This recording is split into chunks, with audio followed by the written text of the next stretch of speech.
All right, we're back on the boat, towels out, maybe already thinking about lunch. Yeah, sounds about right. But here's the thing. Deep down, literally, our bodies are just getting started with their post-dive routine. It's like, I don't know, a hidden after party our tissues are throwing. Hmm, I like that analogy. And we, my friend, need to make sure they don't get too crazy. Exactly, exactly. We're talking about nitrogen here. Right, nitrogen. How much our body soaks up during a dive, and this is the kicker, how it gets released afterward. Okay. Because let me tell you, it's a slower process than people realize. So let's break it down then. For those of us, and I'm including myself here, who are picturing that burger and fries, what's actually happening in our tissues as that nitrogen is trying to make its exit. Okay, so picture this. You dive deep, right? Mm-hmm. And your body's essentially marinating in nitrogen Okay. under pressure.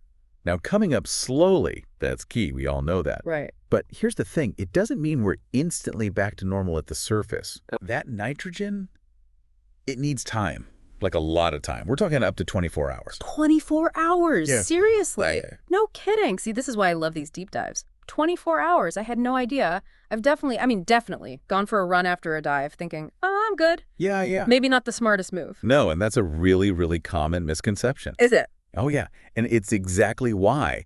Understanding the why, behind all those post-dive recommendations, it's crucial. If we're too active too soon, all those tiny nitrogen bubbles, those microbubbles as we call them, Right, microbubbles. they can turn into something much, much more problematic. You're talking about, what is it, decompression circuit, DCS, right? Bingo, DCS. And it's serious stuff. Yeah, no kidding. And while it is statistically rare, Okay, good. it's still a risk we have to take seriously. Yeah. Okay, so imagine, right, a tiny bubble, just a little one, lodges itself in a blood vessel in your brain.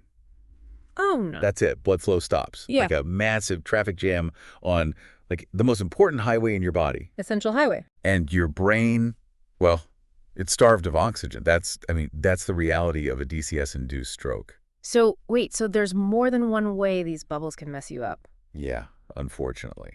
Aside from these blockages, you also have what we call mechanical injuries. Okay. Picture those tiny bubbles again, but this time they're expanding, like little balloons pressing on nerves, tissues, Not good. and depending on where this little pressure party is happening, Right. the effects, well, they can range from mild pain, tingling, to, well, much worse. So, DCS, not a joke. What are the signs? Like, what do we need to look out for? Because that's got to be like a superpower, Yeah. right? Knowing the signs. Absolutely. And, the symptoms, they can be super diverse because these bubbles can affect so many different parts of the body. Makes sense. Tingling, numbness, that's common, often in the extremities. Okay. But it can be chest pain, difficulty hearing, even like personality changes. It can get weird. Oh, wow. It's true. And then there's the visible signs. Right. Like skin rashes, I've heard about those.